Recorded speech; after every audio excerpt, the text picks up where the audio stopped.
사랑 내가 노래해.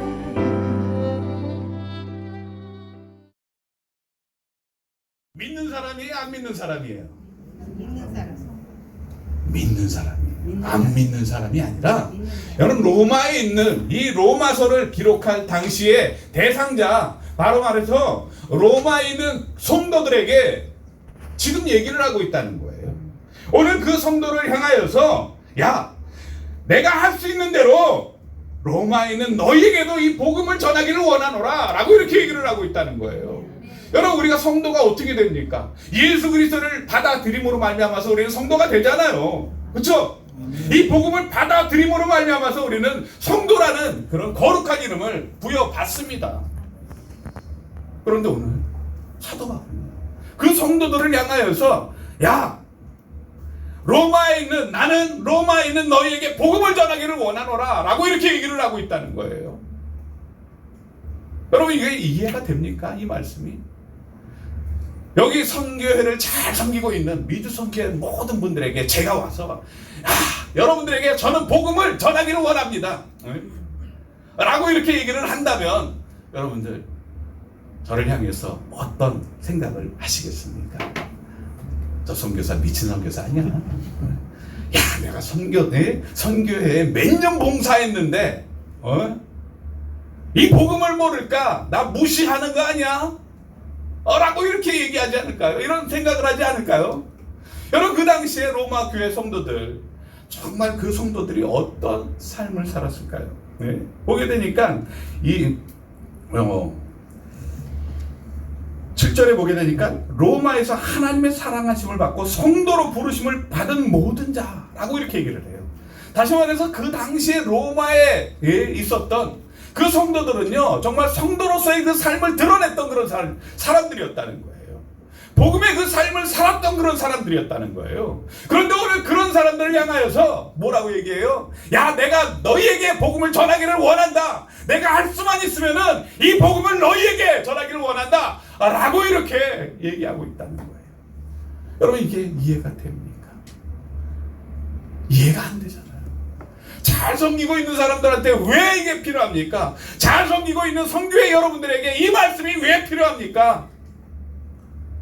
필요해요? 안 필요해요? 진짜요? 여러분, 왜 사도 바울은 이 성도들을 아는데도 불구하고 오늘 이 말씀, 이 자기의 이 마음을 얘기를 하고 있는 걸까 하는 거예요. 여러분, 우리가 분명히 알아야 될 것은요, 로마 교회 성도들은 은혜를 체험하는 그런 사람들이었어요. 정말 이 복음을 위해서 자기의 삶을 내려놔야 되는 그런 사람들이었다는 거예요. 이 복음을 위해서 핍박을 받았던 그런 사람들이었다는 것입니다. 그런데 오늘 이 사도 바울은 계속해서 얘기를 해요. 다른 사람들이 이 복음이 필요한 것이 아니라 바로 너희다 라고 이렇게 얘기를 해요. 왜 이런 얘기를 할까요? 오늘 16절에 보게 되면 이렇게 얘기를 합니다. 우리 다 같이 한번 읽어볼까요? 16절 시작. 내가 복음을 부끄러워하지 아니하노니 이 복음은 모든 믿는 자에게 구원을 주시는 하나님의 능력이 되리라. 먼저는 유대인에게요, 그리고 헬라인에게로다. 아멘. 여러분, 왜 사도 바울은 이 복음을 알고 있었던 로마 성도들을 향하여서 내가 너희에게 복음을 전하기를 원한다 라고 이렇게 얘기를 하고 있을까요? 그리고 두 가지가 나타나고 있어요. 첫 번째로 이 복음은 사도 바울에게 있어서 부끄러운 것이 아니래요. 나는 내가 복음을 부끄러워하지 아니한다 라고 이렇게 얘기를 해요. 여러분, 이 반대말이 뭘까요? 부끄러워하지 아니한다. 다른 말로 얘기를 하면, 반대말이 아니라 다른 말로 얘기를 하면, 나는 이 복음 때문에 이 복음이 얼마나 자랑스러운지 모른다. 내가 시간이 되면은 이 복음을 같이 나누고 싶다. 왜? 내가 그냥 가만히 있는 것이 아니라 이 복음이 너무나 나에게 큰 소식이기 때문에, 좋은 소식이기 때문에 내가 할 만하면은, 할 수만 있으면은 이 복음을 너희에게 같이 나누고 싶어 라고 이렇게 얘기를 하고 있다는 거예요. 왜 그럴까요? 오늘 복음에 대해서 얘기를 합니다. 이 복음은 모든 믿는 자에게 구원을 주시는 하나님의 능력이 됩니다. 복음은요, 뭐라고요, 이게? 모든 믿는 자에게 구원을 주시는 하나님의 능력이래요. 성도님들도 사람으로 대해 주십시오 라고 한 사람 한 사람에게 큰 관심과 사랑이 사도 바울에게 있었던 것을 우리가 로마서 16장을 통해서 확인할 수가 있어요. 빌레몬서에도 보면 우리가 잘 알고 있는 것처럼 오네시모가 누구였습니까? 빌레몬의 종이었습니다. 이 오네시모가 도망쳤는데 주인의 돈을 가지고 훔쳐서 도망쳤던 그 오네시모를 사도 바울이 감옥에서 만났어요.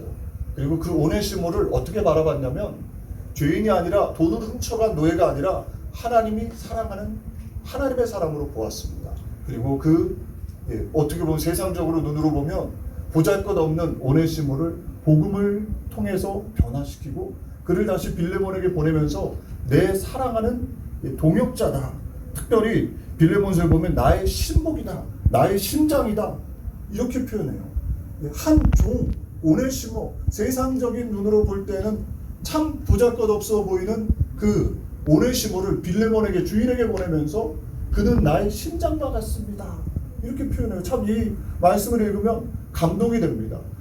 사랑하는 우리 미주선교 회원 여러분, 저와 여러분도 각 사람을 바라보며 서로를 바라보며 내 심장처럼 느낄 수 있는 하나님의 사람들 되시기를 주님의 이름으로 축복합니다. 사도 바울의 목회 정신이 바로 거기에 있었던 것이죠.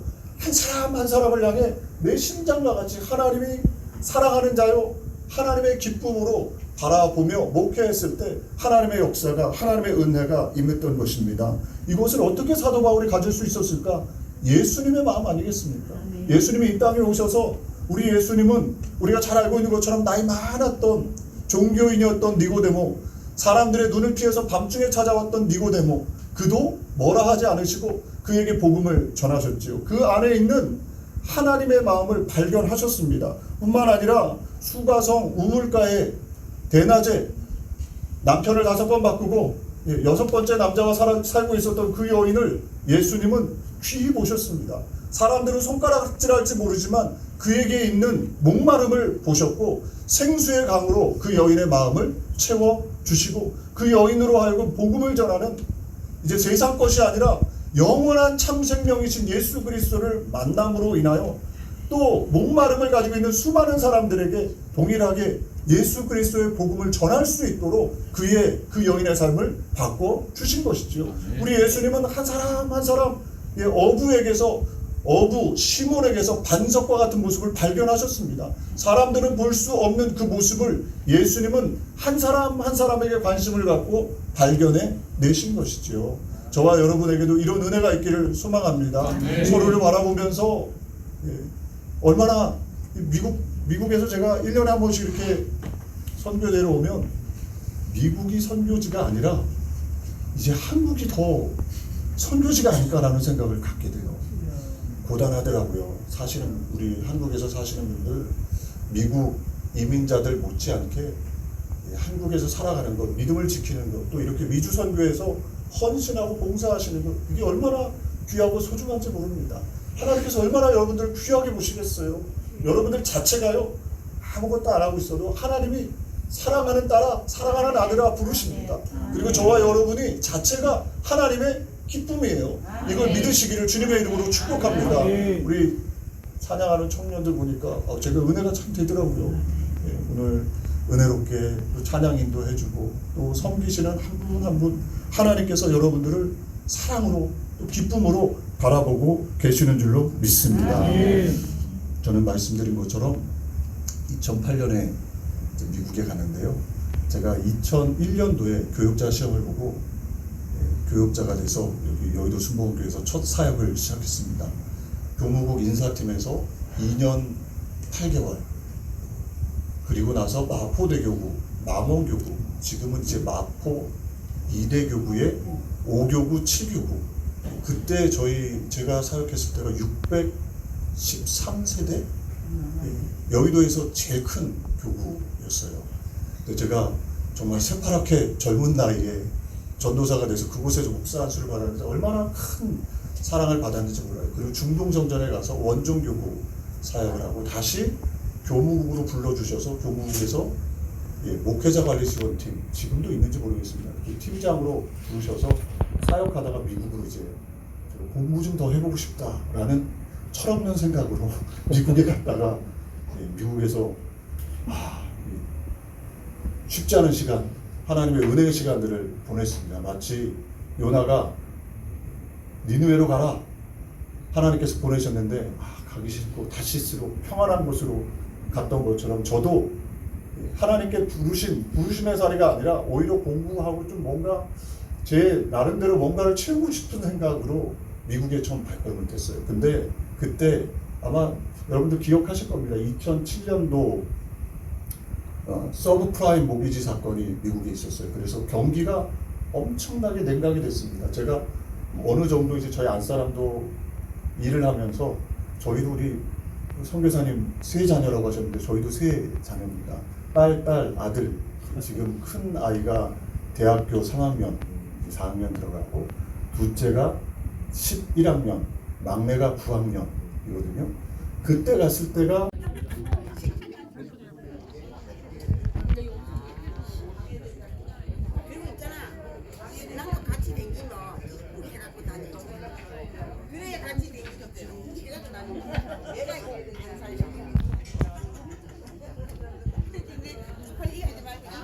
그러니까 내가 돋보이려면 다 눈을 시청을 줘야 돼.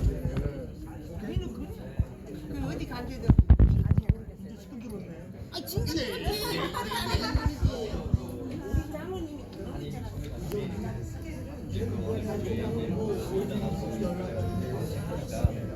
이란이라고 이거를 이제 생각을 했어요. 그랬더니 동영상인가요?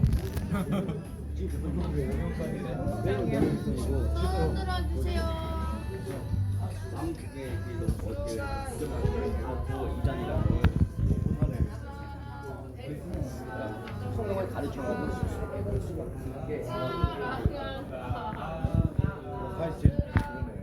있어가지고 이제는 법이기 때문에 그러니까요. 이단이라고 그러면 내가 모르겠어요.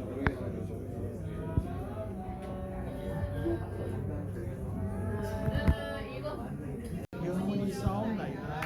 네, 할렐루야, 감사합니다. 감사합니다. 우리 또 한번 좀 강조를 하기 위해서 다시 한번 말씀을 드립니다. 5월 30일 화요일이죠. 오후 5시 선교센터 이 건물이죠. 1층. 저기 정문으로 들어오시 어디가 정문이지 근데? 양쪽 다 정문인가? 네. 교회 쪽에서 들어오는 문이 있죠. 대성전 쪽에서. 예, 거기 보면 1층에 한 200석 정도 됩니다. 거기 공동 예배실이라고 하거든요. 예, 거기서 5시에 예배를 드리고 그리고 바로 한 20분 정도 끝나고 실로암 대성전 지하 3층인가? 거기가 실로암 식당이 있어요. 굉장히 잘 해놨다고 합니다. 네, 거기서 이제 만찬을 하기로 했고요. 일단은 이종훈 담임 목사님 우리 선교국 위원장님께 부탁을 해서 말씀을 좀 드려놨어요. 오실지 안 오실지는 모르겠습니다. 워낙 스케줄이 짜여 있으신 분이라서 그래서 일단은 얘기를 해놨으니까 그렇게 알고 계시고요.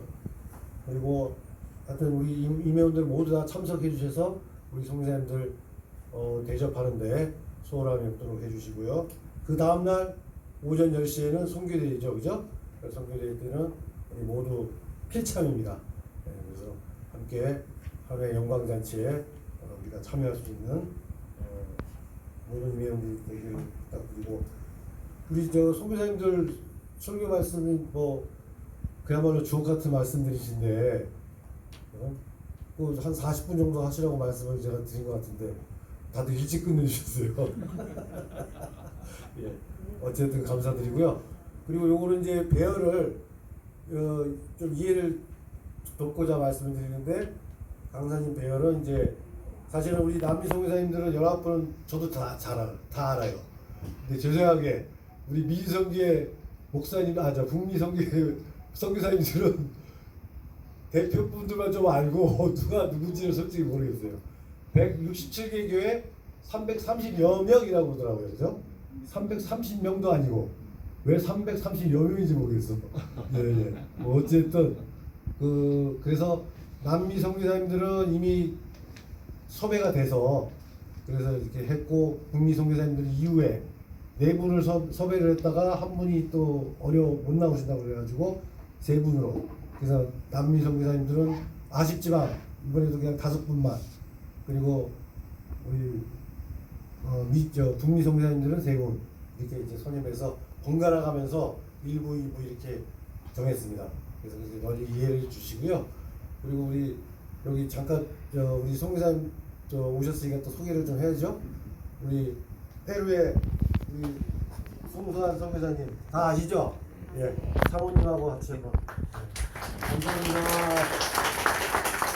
네. 그리고 우리 또 북미에 산호세가 샌프란시스코죠? 목사인데 우리 북가주 풍성한 순복음교회 김근재 목사님하고 김명수 사모님 모셨습니다. 한 박수 보내주십시오. 감사합니다. 네. 이게 좀 자리가 좀 좁긴 해도 좀 이렇게 선전을 하셔가지고요. 북미 선교사님들도 언제든지 오실 수 있게 먼저 같이 식사하고 했으면 좋겠습니다. 제가 자리를 피해드리겠습니다. 자리가 없으면. 네. 자, 식사 맛있게 하시고요. 이 자리에 앉아서 다 같이 다과를 나누시길 바라겠습니다. 감사합니다. 네.